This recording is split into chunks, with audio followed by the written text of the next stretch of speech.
నమో బ్రహ్మాదిభ్యో బ్రహ్మ విద్యా సంప్రదాయకర్తృభ్యో వంశ ఋషిభ్యో మహాభ్యో నమో గురుభ్యః.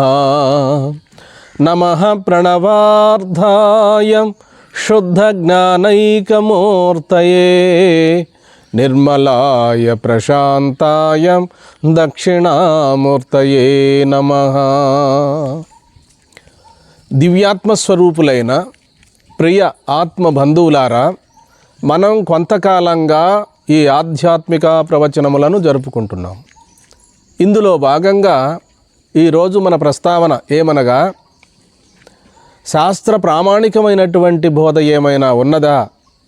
మానవుడు తరించడానికి, బ్రహ్మసాక్షాత్కార జ్ఞానం పొందడానికి, జన్మరాహిత్యాన్ని చేసుకోవడానికి అత్యంత ప్రామాణికమైనటువంటి బోధ ఏమైనా ఉన్నదా అని మనం వేద వాంగ్మయంలో విచారించినట్లయితే 4 వేదములున్నవి. ఋగ్వేదము, యజుర్వేదము, సామవేదము, అథర్వణ వేదము. ఋగ్వేదములో ప్రజ్ఞానం బ్రహ్మ అనే మహావాక్యం ఉన్నది. ఈ వాక్యము లక్షణ వాక్యం. సత్తు చిత్తు ఆనంద స్వరూపమే బ్రహ్మము యొక్క లక్షణము. అయితే ఏ చైతన్యము అంతఃకరణ వృత్తితో రూపాన్ని చూస్తున్నదో, ఏ చైతన్యం అంతఃకరణ వృత్తితో శబ్దాన్ని వినగలుగుతున్నదో, ఏ చైతన్యం ఉండి నేను సమస్తాన్ని జీవన మనుగడను సాగిస్తున్నానో ఆ చైతన్యమే ప్రజ్ఞానము. అది నాలో కూడా ఉన్నది. ప్రజ్ఞానం బ్రహ్మ అని ఈ మహావాక్యము మనకు ప్రబోధిస్తున్నది. అలాగే యజుర్వేదములో అహం బ్రహ్మాస్మి, అహమస్మి, ఇది అనుభవవాక్యం. ఇక ఋగ్వేదము, యజుర్వేదము. సామవేదము తత్ త్వం అసి. తత్ అనగా పరమాత్మ, త్వం అనగా జీవాత్మ, అసి అనగా అయ్యున్నావు. ఐక్యానుసంధానం చేసే ఈ వాక్యం మహావాక్యం. ఇది ఉద్దాలక మహర్షి తన కుమారుడైన శ్వేతకేతువునకు 9 పర్యాయములు బోధించారు. ఇది ఉపదేశ వాక్యమైనది. మరి యజుర్వేదములో మనకు బృహదారణ్యకోపనిషత్తులో చెప్పిన మహావాక్యము అహం బ్రహ్మాస్మి అనుభవ వాక్యము, ఉపదేశ వాక్యము, సాక్షాత్కార వాక్యము. అథర్వణ వేదములో మాండుక్యోపనిషత్తులో ఈ వాక్యం ఉన్నది, అయమాత్మా బ్రహ్మ అని. ఇది సాక్షాత్కార వాక్యం. వేదాంతములో మనకు తెలిపేటువంటి శాస్త్రములు ఏమైనా ఉన్నవా అంటే, మరి 4 మహావాక్యముల యొక్క అంతరార్థమే సమస్త జీవులలో నేను అని ప్రతిధ్వనిస్తున్నటువంటి ఏ చైతన్యం అయితే ఉన్నదో ఆ చైతన్యము మన స్వరూపమై ప్రకాశిస్తూ ఉందని చెప్పి శాస్త్ర ప్రామాణికమైనటువంటి బోధ మనకు మహావాక్యములలో తెలియబడుతుంది. వేదములు 4, వేదాంగములు 6. శిక్ష, వ్యాకరణము, ఛందస్సు, జ్యోతిష్కము, నిరుక్తము, కల్పము. ఇవి వేదాంగములు అనబడును. వేదములు మనకు చెప్పుకున్నాం. ఋగ్వేదము, యజుర్వేదము, సామవేదము, అథర్వణ వేదము. 6 ఇవి చెప్పుకున్నాం వేదాంగములు. ఇక 6 మతములు, శైవము, వైష్ణవము, శాక్తేయము, కౌమారము, మరి గాణాపత్యము, సౌరభము. ఇవి 6 దర్శనములు. న్యాయ, వైశేషిక, సాంఖ్య, యోగ, పూర్వోత్తర మీమాంస. ఇవి 6 దర్శనములు. 6 ఆస్తిక దర్శనములు, 6 నాస్తిక దర్శనములు. ఎందుకంటే మనకు వ్యవధి లేదు కాబట్టి ఈ 10 నిమిషాలు 20 నిమిషాల్లో పూర్తిగా మనం కూలాంకషంగా అందజేయలేము. మరొక ప్రవచనంలో మనం వీటిని పూర్తిగా వివరణిద్దాం. ఇక వీటిని సద్దర్శనములు. 6 మతములు, 6 అంగములు, 4 వేదములు, 108 ఉపనిషత్తులు, 18 పురాణములు, 18 ఉపపురాణములు. ఇవన్నీ కలిపి కూడా మనకు బోధిస్తున్నటువంటి సారాంశం ఏమనగా, జీవుడు సాక్షాత్తు పరమాత్మ స్వరూపుడే. జీవుడు పరోక్షంగా అనుకుంటున్నాం, జీవుడు ఉన్నాడని పరోక్షంగా అనుకుంటున్నాం. అపరోక్షంగా విచారించినట్లే తానే బ్రహ్మముగా అనుభవానికి వస్తుంది. కాబట్టి పూర్వమీమాంస ఉత్తర మీమాంస. పూర్వ మీమాంస జైమిని మహర్షి 2000కు పైగా సూత్రాలు రచించారు. ధ్యానం ఎలా చేయాలి, ఉపాసన ఎలా చేయాలి, బ్రహ్మోపాసన ఎలా చేయాలి, సత్కర్మలు ఎలా ఆచరించాలి, నిత్య నైమిత్తికాది కర్మలను ఏ విధముగా చేసి మనము ముక్తిని పొందాలి అనేటువంటి కర్మ సిద్ధాంతం జైమిని మహర్షి తమ యొక్క సూత్రాలలో అద్భుతముగా సుస్పష్టముగా మనకు అందజేశాడు. ఒక విధంగా మనం ఆలోచిస్తే ఇది జ్ఞానానికి పూర్వరంగం అనిపిస్తుంది. ఎందుకంటే అందరికీ ఆత్మజ్ఞానము అనుభవానికి రాదు కనుక. అందుకని జైమిని మహర్షి ఈ ఉపాసనలు ఎలా చేయాలి, ధ్యానం ఎలా చేయాలి, బ్రహ్మోపాసన ఎలా చేయాలి, కర్మోపాసనలు ఎలా చేయాలి అనేటువంటి ఈ ధర్మానుష్ఠానాన్ని ముందుగా, జ్ఞానానికంటే ముందే ధర్మానుష్ఠానాన్ని, పుణ్యకర్మలను ఆచరించే విధానాన్ని మనకు జైమిని మహర్షి తమ యొక్క జైమిని సూత్రాలలో మనకు పొందుపరిచారు. ఒక మహానుభావుడైనటువంటి ఆయన ఈ జైమిని సూత్రాలకు భాష్యాన్ని రచించారు. ఆయన పేరే శబరస్వాములు వారు. అందుకని అది శబర భాష్యమైనది. పూర్వమీమాంస జైమిని మహర్షి రచిస్తే 2000కు పైగా సూత్రాలకు ఆయన భాష్యం రచించారు శబరస్వాములు వారు. అందుకని అది శబర భాష్యము. ఉత్తర మీమాంస శయంకర భాష్యము. ఈ ఉత్తర మీమాంస దర్శించినటువంటి వారు వేదవ్యాస మహర్షి. 555 సూత్రములు రచించారు. జగద్గురు శంకరాచార్యులు వారు దానికి భాష్యం రచించారు. అది పూర్వ మీమాంస అయితే ఇది ఉత్తర మీమాంస, అది శబర భాష్యం అయితే ఇది శయంకర భాష్యం. అక్కడ చెప్పినటువంటి కర్మోపాసనలు చెప్పి మానవుడు ముక్తిని పొందాలి అంటే, బ్రహ్మ సాక్షాత్కార జ్ఞానం పొందాలి అంటే అది మరణించిన తర్వాతనే సాధ్యమవుతుంది. పుణ్యకర్మలను, బ్రహ్మోపాసన, సత్కర్మలను ఆచరించినప్పుడు అపూర్వం జనిస్తుంది. ఉత్తరాయణ పుణ్యకాలములో ఇతడు ముక్తిని పొందుతాడు. ఈ అపూర్వం జనించినప్పుడు అదే ముక్తికి మార్గం అవుతుంది అని చెప్పి జైమిని మహర్షి తమ యొక్క పూర్వమీమాంసలో సెలవిచ్చారు. అయితే జగద్గురు శంకరాచార్యులు వారు మన పుణ్యమా అన్నట్టుగా మానవుడు ముక్తిని పొందడానికి, బ్రహ్మ సాక్షాత్కార జ్ఞానాన్ని పొందడానికి చనిపోనక్కరలేదు. బ్రతికుండగానే శాస్త్ర ప్రామాణికమైనటువంటి బోధను సద్గురువుల ద్వారా సాధన సంపత్తి కలిగినటువంటి శిష్యులు శ్రవణం చేస్తే చాలు. ఇది ముందే ఉండబడినటువంటి స్వరూపం ఆత్మతత్వము. అది కర్మోపాసనలు చేసి పొందబడేది కాదు. అయితే కర్మలు ఎందుకు చెప్పారు అంటే జ్ఞానానికి అంగముగా చెప్పారే కానీ సాక్షాత్తు కర్మలే పరమావధిగా చెప్పలేదు.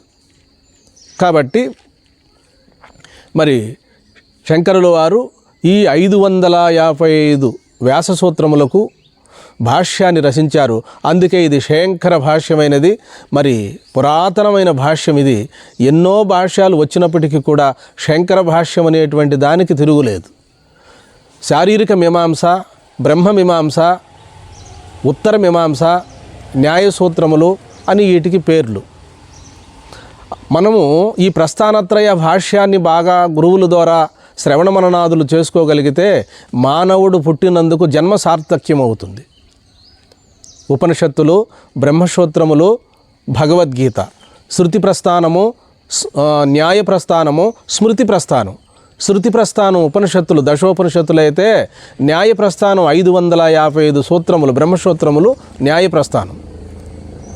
700 శ్లోకములు భగవద్గీత స్మృతి ప్రస్థానం. శృతి ప్రస్థానము, న్యాయ ప్రస్థానము, స్మృతి ప్రస్థానము. వీటినే మరి ప్రస్థానత్రయ భాష్యము అని చెప్పి శంకరుల వారి యొక్క గొప్ప సాహిత్యం మనకు అందులో తెలియబడుతుంది. శారీరక మీమాంస అన్నారు. ఈ శరీరములో ఉండేటువంటి జీవుడిని విచారించడం. ఈ జీవుడు ఎవరు విచారిస్తే వాస్తవంగా అజ్ఞాన దశలో పరబ్రహ్మాన్నే, పరమాత్మనే జీవుడుగా తలుస్తున్నాం మనం. అదే జ్ఞాన సమయంలో విచారించినట్లయితే గురువుల ద్వారా సాక్షాత్తు పరబ్రహ్మస్వరూపుడే తానని చెప్పి తేలిపోతుంది. అందుకని ఈ వేదాంత శాస్త్రము తప్ప ఇంకా మనకు వేరు మార్గం లేదు. వేదశాస్త్రంలోనే ఇక్కడ శాస్త్రము అన్నారు. శాస్త్ర ప్రామాణికమైన బోధ ఏమిటి అంటే ఈ 4 మహావాక్యములు బోధించేటువంటి అంతరార్థాన్ని మనం అనుభవానికి తెచ్చుకోవాలి. మరి ఎన్ని శాస్త్రములు, ఎన్ని పురాణములు చెప్పినా తర్వాతవే. మరి శంకరుల వారు పరంపరా సాధనలో సహకారి సాధనలు, సాక్షాత్తు సాధనలని 3 భాగాలుగా చెప్పారు. పరంపరా సాధనలు అంటే ఇయే కర్మోపాసనలు, సత్కర్మానుష్ఠానము, ఈశ్వరార్పణ భావనతో కర్మలను ఆచరించుట, ఫలితాన్ని భగవంతునికి అర్పించడం. నిత్య నైమిత్తికాది కర్మలు కూడా అందులోకే వస్తాయి. సహకారి సాధనలు ఇవే అమానిత్వాది గుణాలు. భగవద్గీతలో మనకు శ్రీకృష్ణ పరమాత్మ చెప్పారుగా అమానిత్వాది గుణాలు. ఇక సాక్షాత్తు సాధనలు. సాక్షాత్తు సాధనలు అనగా శ్రవణము, మననము, నిధిధ్యాసనము. ఈ శ్రవణ మనన నిధిధ్యాసనలు మనం కానీ సక్రమంగా సాగించగలిగితే ఈ జన్మలోనే బ్రహ్మ సాక్షాత్కార జ్ఞానం అనుభవానికి వచ్చేస్తుంది. బ్రహ్మైకత్వ జ్ఞానము మనకు వచ్చేస్తుంది. కాబట్టి యోగ సాధనలన్నీ కూడా కర్మతో కూడుకున్నటువంటివి, కష్టముతో కూడుకున్నటువంటివి. సరైనటువంటి కర్మలో లోపం ఏదైనా లోటు ఉన్నట్లయితే, సరిగా కర్మలు ఆచరించకపోతే మనకు ఫలితం రాదు. కాబట్టి మరి ధ్యానం కూడా ఉపాసనయే. మంత్రోపాసనలు, ధ్యానోపాసన, మరి ఉపాసననే చెప్పారు బ్రహ్మసూత్రాల్లో వ్యాసుల వారు. కాబట్టి ఇవన్నీ కూడా కర్మోపాసనలు ఆత్మజ్ఞానమునకు అంగముగా చెప్పారే కానీ, ఇవి పరంపరా సాధనలుగా చెప్పారే కానీ ఇవి పరమార్థములు కావు. జైమిని మహర్షి అయితే సంపూర్ణముగా కర్మలాచరించి ఉత్తరాయణ పుణ్యకాలములో బ్రహ్మోపాసన కానీ మరి మంత్రోపాసన కానీ చేసి ఉత్తరాయణ పుణ్యకాలములో దశమద్వారం గుండా ప్రాణాన్ని వదిలేసి అటువంటి వారు ముక్తిని పొందుతారు అని చెప్పారు. జీవన్ముక్తి ప్రసక్తి మనకు మరి పూర్వమీమాంసలో సుస్పష్టంగా తెలియబడదు. ఉత్తరమీమాంసలోనే మనకు జీవన్ముక్తి, సద్యోముక్తి అని చెప్తారు. ఇక క్రమముక్తి వస్తుంది మనకు ఉపాసనలు చేయడం వల్ల. జైమిని మహర్షి బోధించినటువంటి ధర్మసూత్రాల్లో ధ్యానము, యోగము, జపము, పూజలు, వ్రతాలు, బ్రహ్మోపాసన ఇవన్నీ కూడా మనకు పరంపరా సాధనల కిందకు వస్తాయి. అంటే క్రమముక్తి వస్తుంది. ఉత్తరాయణ పుణ్యకాలంలో మరి పగటి వేళ సుషుమ్న మార్గం గుండా అంటే దశమద్వారము గుండా సరే ప్రాణాన్ని వదిలినటువంటి వారు మరి ఆ సత్యలోకానికి చేరుకొని బ్రహ్మదేవుని యొక్క సముఖములో వీళ్ళు మరలా మహావాక్య విచారణ చేసుకొని బ్రహ్మదేవుడు సగుణము నుండి నిర్గుణానికి మారే క్రమంలో వీరంతా విష్ణు పదాన్ని పొందుతారు అని చెప్పడం జరిగింది. కాబట్టి ముక్తి ఆలస్యం అవుతుంది. ఇక్కడే జగద్గురు శంకరాచార్యులు వారు మనకు అందజేసినటువంటి శారీరక మీమాంసలో ఈ శారీరకుణ్ణి విచారిస్తే వాస్తవంగా ఇతడు సాక్షాత్తు పరమాత్మ స్వరూపుడే. ఇక శాస్త్రాలన్నీ ఎందుకోసం వచ్చాయి అంటే అజ్ఞాన నిర్మూలన కొరకు వచ్చాయే కానీ ఆత్మజ్ఞానాన్ని స్వయంగా పుట్టించడం కొరకు కాదు. పరమాత్మ తత్వం ముందే ఉండబడినది. అది భూత వస్తువు ఎప్పుడూ స్వభావ సిద్ధమై స్వయం ప్రకాశమై ప్రకాశిస్తూ ఉంది. అట్టి ఆత్మతత్వాన్ని పొందడానికి ఏకైకమైనటువంటి శాస్త్ర ప్రమాణమైనటువంటి బోధ 4 మహావాక్యములు, 4 వేదములలో ఉన్నటువంటి చతుర్విధ మహావాక్యములను సద్గురువుల ద్వారా తెలుసుకొని ఇక్కడే ప్రజ్ఞానం బ్రహ్మ, అహం బ్రహ్మాస్మి, తత్వమసి, అయమాత్మా బ్రహ్మ అని ముందు గురువుల ద్వారా పరోక్షంగా శ్రవణం చేసి తదర్థాన్ని మననం చేసి నిధిధ్యాసన సాక్షాత్కారంలో మిగిలిపోమ్మని కదా మనకు ఉపనిషత్తులు చెబుతున్నవి. అదే అంశాన్ని బృహదారణ్యకోపనిషత్తులో యాజ్ఞవల్క్య మహర్షి తన భార్య అయిన మైత్రేయి కూడా ఇదే అంశాన్ని చెప్పారు. స్వామి ఆత్మతత్వాన్ని ఉన్నది ఉన్నట్టుగా తెలుసుకోవడానికి మరి బ్రహ్మ సాక్షాత్కార జ్ఞానం పొందడానికి నేరైన సాధన ఏమైనా ఉన్నదా అంటే, ఓ మైత్రేయి, ఆత్మవారే ద్రష్టవ్య అంటే ఆత్మనే చూడవలెను. అంటే నామరూపాలు లేవు, ఉన్నది ఆత్మే. ఆత్మవారే ద్రష్టవ్య, ఆత్మనే చూడవలెను. శ్రోతవ్యో అంటే శ్రవణం చేయము. మంతవ్యో మననం చేయము. నిధిధ్యాసితవ్య, శాస్త్ర ప్రమాణముతో మరి నువ్వు శ్రవణం చేసినట్లయితే తప్పకుండా నువ్వు బ్రహ్మానుభవం కలిగి తీరుతుంది. ఇంతకంటే వేరే మార్గం లేదు ఆత్మదర్శనమునకు, ఆత్మ సాక్షాత్కారమునకు, బ్రహ్మ సాక్షాత్కారమునకు. ఇదే నేరైన సాధనము అని చెప్పి తన పత్ని అయినటువంటి మైత్రేయికి బోధించడం జరిగినది. మనందరికీ కూడా ఇదే వర్తిస్తుంది. మైత్రేయి కేవలం మన ప్రతినిధి.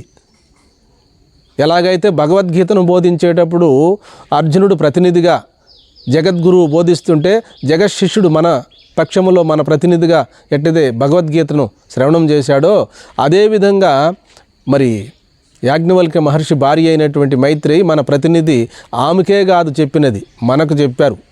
కాబట్టి కర్మోపాసనలన్నీ కష్టంతో కూడుకున్నవి. కర్మోపాసనలు కొంతమేరకే తీసుకోవాలి. ఆత్మానాత్మ విచారణ ఎంతో ప్రశంసనీయమైనది, ఎంతో ఉత్కృష్టమైనది, పరమపావనమైనది. ఇదే శాస్త్ర ప్రామాణికమైనటువంటి బోధ ఏమైనా ఉన్నదా అంటే మరి అద్వైత సిద్ధాంతమునకు మించినటువంటి ప్రబోధ వేదాంత శాస్త్రములలో తప్ప ఇంకెక్కడా లేదు. వేదాంతము అనగా ఉపనిషత్తులు. వేదముల యొక్క చివరి భాగమున ఉండడం వల్ల ఈ ఉపనిషత్తులనే అద్వైత సిద్ధాంతము, వేదాంతమని చెప్పబడినది. మన ఉపక్రమములో ఏం చెప్పుకున్నాము? శాస్త్ర ప్రామాణికమైన బోధ ఏమైనా ఉన్నదా అంటే అద్వైత సిద్ధాంతమే పరమోత్కృష్టము. అది శంకర భాష్యాలలో ఉండబడినటువంటి రహస్యాలను సద్గురువుల ద్వారా తెలుసుకొని శ్రవణ మననాదులు చేసుకొని ఇప్పుడే ఇక్కడే జీవించి ఉండగానే జీవన్ముక్త స్వరూపాన్ని అనుభవానికి తెచ్చుకొని జన్మరాహిత్యాన్ని పొందాలి. మరి జైమిని మహర్షి బోధించారు కదా అంటే అది కర్మోపాసనలు చేసిన తర్వాతనే కొంతమందికి అనుభవం వస్తుంది. సరాసరి ఆత్మానుభవం కలగాలి అంటే కర్మలను కూడా మనం ఈశ్వరార్పణ భావనతో చేయాలి. మరి ధ్యానం చేయాలి, బ్రహ్మోపాసన చేయాలి. ఇవన్నీ కూడా పూర్వరంగం, ఇవి ముందే చేయబడినటువంటివి. ఇవి ఉత్తమ మధ్యమ మందమాధికారులుగా ఉంటారు కాబట్టి మరి మన శంకరుల వారు ఉత్తములకు ఉపనిషత్తులు శ్రవణముతోనే సరిపోతుంది, మధ్యములకు మననముతోనూ, సామాన్యులుగా ఉండేవాళ్ళు ప్రకరణ గ్రంథాలను విచారించి తన స్వరూపమైన బ్రహ్మానుభవాన్ని పొందగలరని చెప్పారు. కాబట్టి శాస్త్ర ప్రామాణికమైన బోధ ఏమైనా మనకు ఉందా అంటే మరి ఈ ఉపనిషత్తుల యొక్క ప్రబోధయే మనకు ప్రశంసనీయమైనది. అది శంకరులు వారు రచించినటువంటి ఈ శారీరక మీమాంస అనేటువంటి బ్రహ్మమీమాంసను విచారణ చేసుకొని అక్కడ వాది ప్రతివాది యొక్క బోధ ఉంటుంది. పూర్వపక్షాన్ని ఉత్తరపక్షాన్ని సిద్ధాంతం చేసి ఇంతకంటే వేరే లేదని చెప్పి నీవే పరమాత్మ స్వరూపుడివి, పరబ్రహ్మస్వరూపుడివని తేల్చేటువంటి సిద్ధాంతం ఇది అద్వైత సిద్ధాంతము. ఈ ప్రస్థానత్రయ భాష్యాన్ని ఒక్కటి విడిచిపెడితే మనకు ప్రామాణికమైన బోధ తక్కువే. ఈ భారత భాగవత పురాణాలు కూడా తర్వాత వచ్చినవే. సరాసరి మనకు ఆత్మానుభవం కలగాలి అంటే మరి శ్రోత్రియులు బ్రహ్మనిష్ఠులైనటువంటి సద్గురువుల ద్వారా శ్రవణ మననాదులు చేసుకొని ఇప్పుడే ఇక్కడే తాను పరిపూర్ణ పరబ్రహ్మము తప్ప రెండోది లేదని చెప్పి తాను ఇప్పుడే సద్యోముక్తిని పొందవలసినదిగా మనవి చేసుకుంటూ సర్వే జనాః సుఖినో భవంతు, లోకా సమస్తా సుఖినో భవంతు.